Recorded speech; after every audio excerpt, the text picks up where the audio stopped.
Westuhal min Freon and welcome to another video. A bit late, but I am here, my friends, with a review of House of the Dragon episode 1. Well, season 1, episode 1, obviously. I'm a bit late because I promised that I would first reread the novel Fire and Blood, upon which the show was based. And so I can make the reviews more in detail. Well, I've started rereading it, but in the meantime, I was asked to watch the first episode with somebody, so I have not yet reached that point that starts the feud and the civil war in the House of Targaryen. So the first episode that I watched and the first review is done from the point of view of a man who remembers the book when I read it when it came out, which was about 2018, I think. However, I was able to remember enough to spot many differences between the first episode and what happened in the book. Now, there is a difference actually between the Fire and Blood book and A Game of Thrones. Mainly in that a lot of the events and the plot that is described in the Fire and Blood is really not specific or concrete in many cases, since it was recorded, right? So it's more of a record, more of an annal than a Game of Thrones, or A Song of Ice and Fire, which is narrated through the eyes of the individual characters and the points of view. So very often we can't really say if one thing happened for sure or not, or what really happened in detail. However, even so, we can spot some differences. But this review is not only about the differences between the first episode of the show and the books. It's about the show overall, the first episode. As far as the episode itself, I have to say that it was very well made. Now, I like the cinematography. I, of course, love all the costumes. I love how the show was done visually. It's a very good product. It's very well made show, which of course you might think whatever you want about the last 3 seasons of the Game of Thrones or about the Game of Thrones show in general, but it has always been a fact that it was very well made visually, and as far as editing goes, and the overall cinematography and the music is just a very good product of a very high quality, and that is why, one of the reasons why it reached such a popularity. Now, if you look at that, just the first episode, and then compare it with everything that we have seen. So, for example, with the upcoming The Rings of Power, of all the trailers and the teasers, there's a vast and huge difference. It looks very, very good. Now, before I get to the reviewing of the first episode itself, I would like to focus on 4 major differences that were in the books versus in the first episode of the show. Now, for those of you who have not seen the first episode, please just leave this video because there will be some spoilers. Watch the first episode and come back because I will spoil things. The showrunners, they said even before the show was released, the first episode, that is, that they will focus a lot on the struggles and sufferings of women and during childbirth and the uneasy things they have to go through life, which of course we all know, right? There is no need to build the entire show around it. So far it is not built around it, but it is very graphically depicted.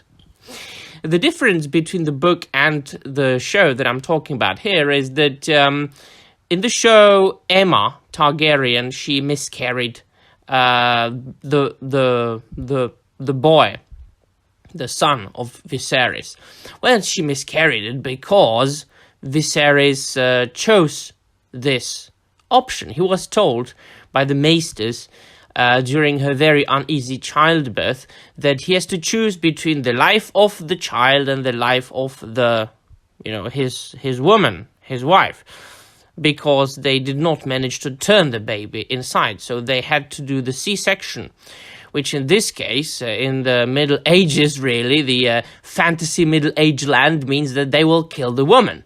You know, they had to basically cut the baby from the belly. And because he wanted a male heir so much, well, he of course chose the baby. Unfortunately, the baby only lived for a day. So Viserys lost both the baby and his wife. I also liked the scene at the funeral. It was very emotional and a nice touch of the funeral of Targaryens and how they do it, which obviously and quite understandably they use dragons to make the funeral pyre. So that was a nice touch. In the books, however, it was never really specifically said that Viserys chose the C-section and that he chose to, cut the baby from his wife's body, and that it was done against Aemma's will, and that, they basically killed her by it with force. It was said in the books, if I remember correctly, that she miscarried, that the boy lived, that the boy lived for a day, and that's it. Was never really the reason was not specifically mentioned there, but that's very, very minor change. On the other hand, really, it gives Viserys more space and more color in the show. That is also one of the differences that I spotted between the books and the show, that they made in the show they made the characters less black or white. There are more shades of gray about the characters. The characterizations of the individual people in the show so far, from what I can remember, is much more drawn out than it was in the books. The other difference that I remember was is concerned with Daemon Targaryen, or Matt Smith, as he is portraying Daemon in the show. I remember him in the books being very, very wild and rash and very chaotic based man, a true Targaryen with fire in his blood, and he was very, very close to his conquering forefathers, and then to Daenerys Targaryen in the final seasons of the show, and she was really, really brutal. They gave him a little bit more sympathetic character in this particular show, namely when he was to be banished from King's Landing. Of course, after the fact that, he kind of made it public that he was excited about the death of Aemma and her baby. But in the book, if I remember correctly, he left on his own. He wasn't banished by Viserys. He was very, very much hurt and insulted by the fact that Viserys named Rhaenyra his heir, or to his the heir to the throne of the Targaryens. So there is this difference. He got really angry, extremely angry in the books, if I remember correctly, and then he left on his own, on his dragon, with a lady, I think, and then of course in the show Viserys, and that scene actually. That was different, very much different from the books, but in the show it was very well made. So for the normies who have never read the books, the scene must have been very good, very emotional.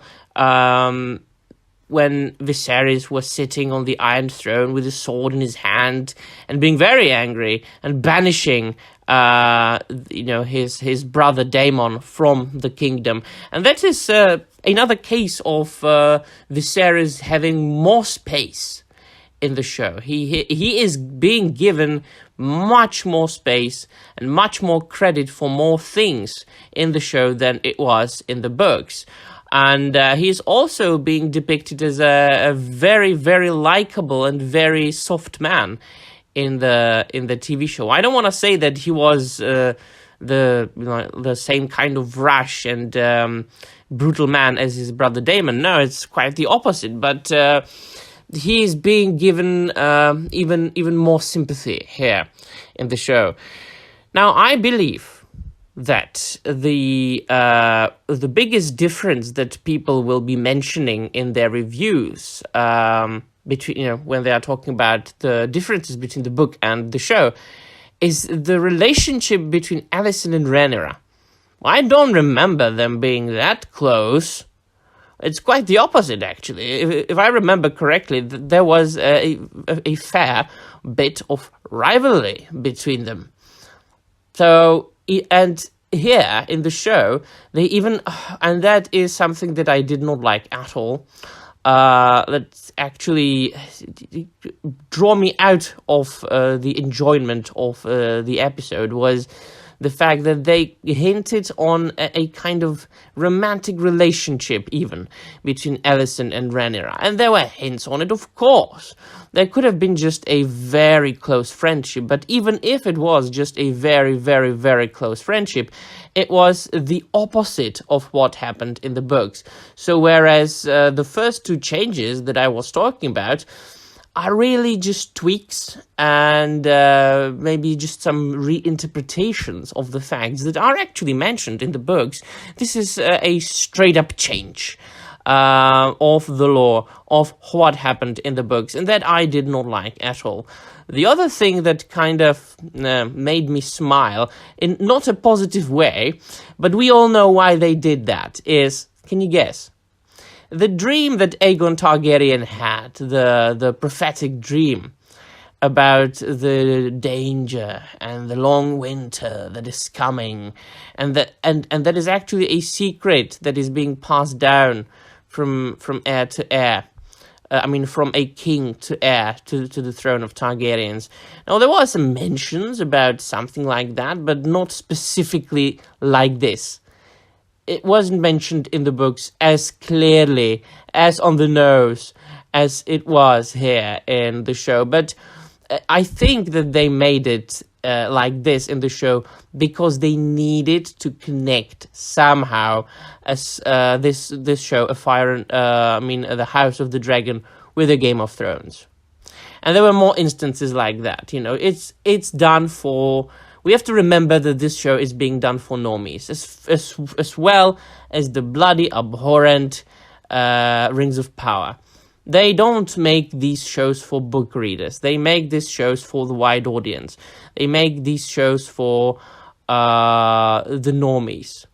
But a huge difference is, and I will be able to tell for sure, so nobody can complain about my statements, when the bloody Rings of Power comes out, actually. So I've got a proof that I can say, oh, I've been proved right. I've been telling you all along. So the main difference is between, as of now, that I can tell, of course, between the House of the Dragon and the Rings of Power is, well, the House of the Dragon is clearly an adaptation of something that was written, and there are changes being made, but still, it is an adaptation with needed changes, because changes always have to be made. Whereas the Rings of Power, it has nothing to do with the books. It's not adapting anything. It's just taking a few names here and there from the appendices to the Lord of the Rings, and otherwise it's its own show. So there's the difference. I can always enjoy an adaptation. A book purist who always chooses the book and the source material before the TV show or the film, I can enjoy an adaptation. I love The Godfather. I love Peter Jackson's Lord of the Rings trilogy. I love The Last of the Mohicans movie, even though I enjoyed James Fenimore Cooper's novel. I love some of the Dracula adaptations, even though they are all vastly different from the books. I even like Francis Ford Coppola's Dracula, even though it's absolutely abhorrently different from the book by Bram Stoker. So this is an adaptation. So I don't like changes. I hate changes, but I understand because it's made for the normies, made for the wide audience. So why did they do that? to please the normies. And one of the things that they did to connect House of the Dragon with the Game of Thrones at the very beginning was that they mentioned, oh, this happened that and that many years. I think, I don't remember now, was it 137 or something like that? Years before the birth of Daenerys Targaryen. It wasn't really needed to mention that, but it is understandable. I understand and even agree why they did that, why they mentioned Daenerys Targaryen and how long before her this is happening. Well, because most people in the world, when they think about Game of Thrones, they think about the show. And everybody knows and everybody remembers Daenerys Targaryen. So for every show fan, every normie, everyone who hasn't read the books, to really have some picture in their minds when the House of the Dragon is set, it is much easier to say, oh, this happened like this and this or that many years before Daenerys was born. So everybody goes, oh, all right, okay. So it happened roughly 150 years before the Game of Thrones. Quite understandable. So it was, of course, very understandable for them to mention, oh, there is some winter coming, but don't tell anybody. Because the White Walker, They didn't mention White Walkers specifically, but everybody knows, everybody understands. So that's what I can understand. Otherwise, if I only focused on the show itself, I kind of liked the way they portrayed Matt Smith, because he's a very good actor, and he played Daemon Targaryen very well. Well, all in all, I can't say, even if I think back and remember the Game of Thrones, I really can't remember any actor being bad. Oh, it's quite the opposite, actually. All the actors were brilliant. You might not like some characters. You might not like the changes that were made to the characters, as opposed to, when compared with the books. Of course, nobody likes Joffrey. Nobody likes, Ramsay, the Snow. But everybody has to admit that the actors portrayed their roles brilliantly and that they did a good job. And the same thing can be said here. I mean, I don't remember from the first episode any actor that would do a poor job. Everybody did the best they could, and that I enjoyed a lot.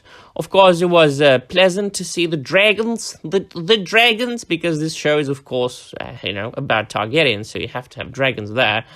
But they didn't overwhelm the first episode with the dragons yet, which is something I can enjoy. Something I appreciate. That they didn't really overwhelm the first episode with anything. So first, of course, they mentioned that, oh yeah, I forgot to mention one more change that happened. The very apparent one. And that's the House of Velaryon. And the change, of course, the physical change that was made to the House of Velaryon. But we will get there in later episodes in more detail. And of course, I will be caught up with the book by then. Or by, with rereading it. They didn't overwhelm the show with anything, with any agenda, with the brutal things that the women have to go through in their lives. There were some honky-tonky scenes, but just one, if I can remember correctly, or two, but really graphically depicted just one, which, people say that it's not needed in the show very much. Other people say that it really has to be a part of every single episode to have 10 honky-tonky scenes. But I think that, of course, it is a part of this world of, A Song of Ice and Fire. But I prefer Dunk and Egg anyway. Just going absolutely out of what I'm talking about right now. Off topic, I just remembered. The Fire and Blood is fine. But I have always liked the Errant Knight and the stories of Dunk and Egg much more. But to go back to the honky tonky, I say that one sex scene an episode is quite enough. Yeah, so there's really no need for like 10 sex scenes per an episode. So there was one, like, specific, graphic, and then, Daemon was sitting in a brothel, and he wasn't doing that thing specifically because, he was thinking about the death of the baby and his sister-in-law. So he wasn't doing anything, but his comrades in arms were. So that's fine.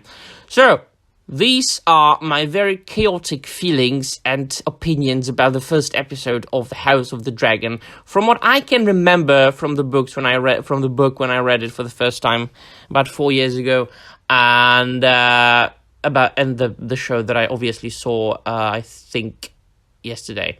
So let me know in the comments down below what you think, my friends. Or was it day before yesterday? Yeah. If you liked it or not. Overall, I liked it. There were, of course, changes, quite understandably. There will be even more changes from the books that happen in the show. But as far as the craft and how they made the show, I liked it. I did. I enjoyed it. I liked it. What I especially enjoyed that connected, one more thing.